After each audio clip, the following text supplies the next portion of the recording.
문 따고 들어온 거 아니야? 내가 문 따고 들어왔으니까 너희 지금 체포돼야 돼 하면서 경찰을 부른 거예요. 경찰이 현장에 왔어요. 유치권자한테 질 확률이 10%가 안 된다고 보시면 됩니다. 현실적으로 제가 변호사를 지금 14년 동안 했는데 유치권 사건에서 진 사건이 기억이 안 날 정도로.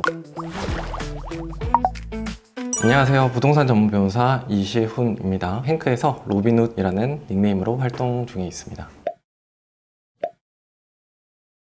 당연히 있습니다. 유치권자를 명도를 할 때 협상도 있고 소송 방법도 있겠지만 현실에서 협상보다는 소송이 오히려 더 많은 것 같아요. 왜냐하면 유치권자의 경우 기본적으로 자기들이 원하는 금액이 좀 큰 경우가 많거든요. 그렇기 때문에 현실에서는 아무래도 협상보다는 소송으로 진행하는 경우가 훨씬 많은 것 같습니다. 통상적으로 이제 유치권자가 욕심을 좀 덜 부리면 협상이 좀 잘 되는 편이고, 욕심을 많이 부리면 협상이 더 안 될 거 아니에요. 그렇게 따졌을 때는 협상이 3 그리고 소송이 7 정도로 보일 것 같습니다. 그럼 협상할 때 절대 하면 안 되는 말과 행동. 굉장히 좋은 질문이라고 생각하는데요. 유치권이 성립하느냐 성립하지 않느냐, 이게 저희 입장에서 굉장히 중요하잖아요. 그런데 그런 얘기를 유치권자 앞에 가서 하는 것은 조금 지양하는 게 좋습니다. 왜냐하면 그들 입장에서 유치권 당신 성립하지 않아요 라고 얘기를 너무 직접적으로 해버리면 그 유치권자 입장에서는 내 돈 안 주겠다라고 직접적으로 지금 얘기를 듣는 거랑 똑같잖아요. 물론 이제 그걸 통해서 이제 좀 어느 정도 협상을 이끌어내는 건 좋겠지만, 처음에 유치권을 깨려면 중요한 것 중 하나가 좋은 관계를 유지하면서 서류 같은 걸 좀 받으면 좋거든요. 왜냐면 그 서류에서 또 유치권을 깰 수 있는 어떤 힌트들이 나오기 때문에, 그래서 처음에 너무 이제 적대적으로 대한다든지 유치권이 절대 성립하지 않는다 이렇게 접근하기보다는 처음에는 조금 협의를 통해서 한번 대화를 해보자 이렇게 접근하는 것이 좋습니다.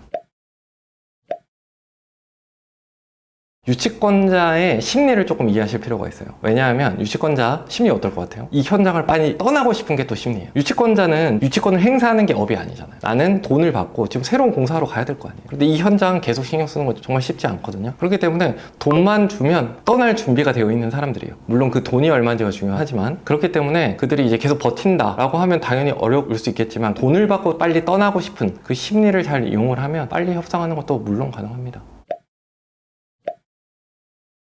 유치권을 소송으로 진행해서 이제 명도를 하게 되면 최소 기간이 천차만별이긴 한데, 통상적으로는 6개월 안에는 된다라고 보시면 될 것 같고, 6개월 안에 된다는 것은 인도명령으로 유치권자에 대해서 승소를 하는 경우예요. 유치권 인도명령 신청을 하면 통상적으로 이제 결과가 아무리 늦어도 3개월 안에 나오거든요. 그리고 이제 집행 절차까지 밟으면 6개월 안에 보통 끝나기 때문에 6개월 안에 현장 정리가 끝난다. 그런데 복잡한 유치권들이 있거든요. 조금 더 세고 준비가 많이 된 유치권 같은 경우는 인도명령으로 깨지지 않는 유치권들이 있어요. 그런 경우는 이제 명도소송을 공식으로 제기를 해야 되거든요. 이런 경우라면 1년 전후까지 걸릴 수 있다라고 생각을 하시면 될 것 같습니다. 비용은 어느 정도 봐야 되나요? 소송을 하게 되면 기본적으로 법원에 내야 되는 돈이 있고, 변호사를 선임해야 될 경우 변호사에게 줘야 되는 선임료가 있어요. 크게 두 가지로 보시면 되는데, 법원에 내야 되는 돈은 통상적으로 이제 인도명령만 따지면 금액이 그렇게 크지 않습니다. 인도명령을 받는 데까지는 10만 원 이하거든요. 그런데 이제 집행을 하는 과정에서는 그 안에 있는 짐에 따라 좀 다르지만 집행하는데 보통 500만 원 전후로 든다고 보시면 될 것 같아요. 통상적인 현장 같은 경우는. 그렇게 따지면 500 플러스 알파라고 생각하시면 마음이 편할 것 같은데, 거기서 이제 변호사 비용이 더해지면 그만큼 더 더해지게 되겠죠.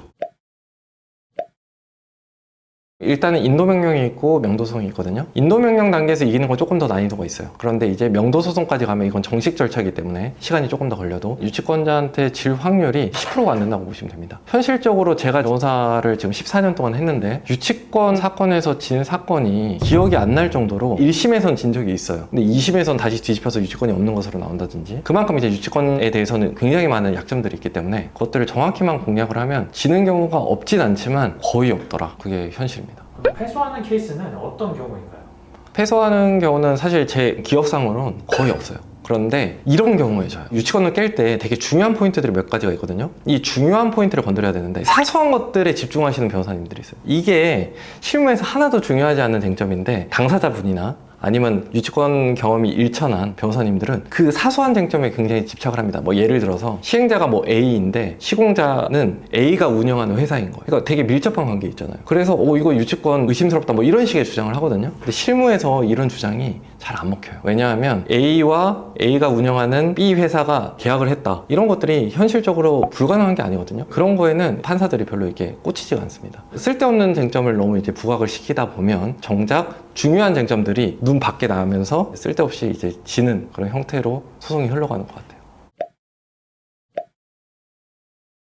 일단 제 생각에는 협상을 하든 소송을 갈 생각이든 입찰 전에 웬만하면 현장에 한번 가보는 게 좋다고 생각해요. 현장을 일단 한번 가서 거기 유치권자가 있으면 한번 물어봅니다. 낙찰받을 생각이 있습니다, 사장님. 혹시 제가 낙찰받아서 명도를 받으려면 얼마 정도의 합의금이 필요할까요? 이렇게 한번 직접적으로 물어보는 게 좋아요. 물어봤을 때 이 사람이 지금 합의가 될 것 같다, 안 될 것 같다, 어느 정도 조정이 될 것 같다, 아니면 전혀 조정이 되지 않을 것 같다, 이런 느낌들이 조금 있거든요. 그런 걸 바탕으로 이 현장이 협상이 될 현장인지 무조건 소송으로 가야 될 현장인지를 일단 판단하는 것이 좋습니다. 그리고 그에 따라서 이제 판단이 서면 낙찰을 받은 다음에 소송을 하든 협상을 이어나가든 한번 해보시는 게 좋겠죠.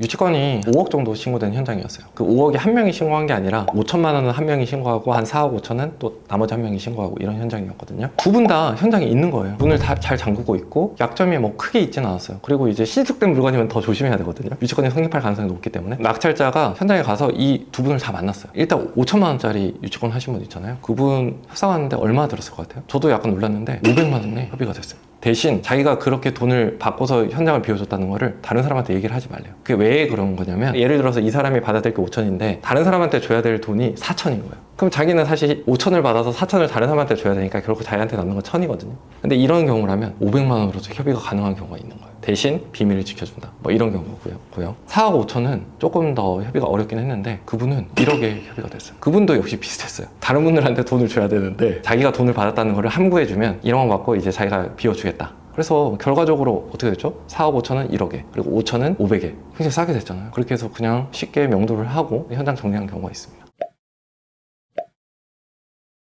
기억에 남는 현장이 있거든요. 유치권이 신고돼 있고 유치권 현수막은 붙여져 있었어요. 현수막은 붙여져 있었는데 건물에 문이 열려 있는 거예요. 그러니까 문이 제대로 잠겨져 있어야지 그게 진짜 유치권인데 문이 열려 있는 거예요. 그러면 이게 유치권이 있는 거예요, 없는 거예요? 초보자 입장에서 고민될 수 있는 포인트거든요. 그런데 유치권의 근본적인 힘은 점유에서 나오는 거예요. 문이 제대로 안 닫혀 있으면 그 유치권은 성립한다고 보기 좀 어렵거든요. 어떻게 할까 고민을 하다가 낙찰을 받았어요. 그날 바로 점거를 했어요. 왜냐하면 문이 열려 있으니까. 그러고서 이제 며칠이 지나니까 유치권자가 이 물건이 낙찰이 됐구나라는 사실을 알게 된 거예요. 그래서 현장을 방문을 했습니다. 근데 어떻게 돼 있어요, 현장이? 우리가 지금 다 점거를 하고 있잖아요. 점거를 하고 있으니까 낙찰자 이렇게 문 따고 들어온 거 아니야? 너희가 문 따고 들어왔으니까 너희 지금 체포돼야 돼 하면서 경찰을 부른 거예요. 경찰이 현장에 왔어요. 그런데 우리는 이미 다 영상 찍어놓고 사진 다 찍어놓은 게 있어요. 문이 다 열려져 있었고 우리는 낙찰자로서 들어온 것이다 라고 얘기를 하니까 경찰 입장에서는 범죄 증거가 없잖아요. 그냥 돌아갔어요. 그 순간 이제 기싸움은 한다고 하더라도 그렇다고 해서 막 무력을 쓸 수 있고 그런 건 아니거든요. 유치권자는 결국 집에 가고 그냥 낙찰과 동시에 그 유치권 신고가 된 게 무색하게 현장 명도가 완료된 그런 경우도 있습니다.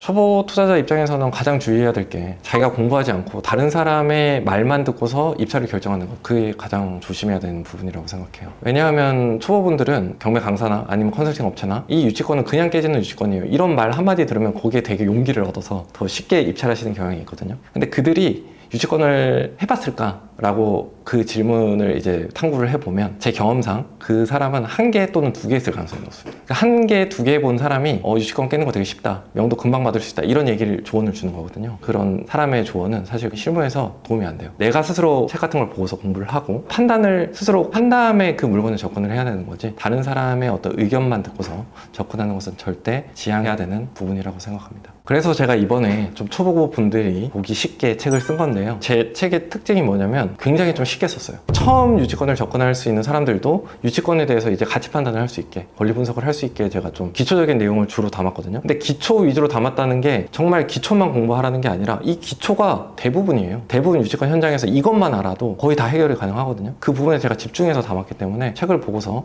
공부를 한 다음에 입찰을 한다면 훨씬 더 의미 있는 유치권 물건 접근이 될 거라고 생각합니다. 책 링크는 고정 댓글에 남겨놨으니까 관심 있으신 분들은 한번 사서 보시면 되겠습니다. 유치권이 신고돼 있으면 기본적으로 이제 가격이 더 떨어지는 경향이 있고 더 싸게 낙찰받을 수 있는 거거든요. 그러면 당연히 더 기회가 있겠죠. 그리고 실제 현장에서 많은 분들을 만나는데 낙찰자분들이 초보인데도 도전하시는 분들이 정말 많아요. 그래서 다들 공부하시고서 도전하시기 바라겠습니다. 시청해주셔서 감사합니다.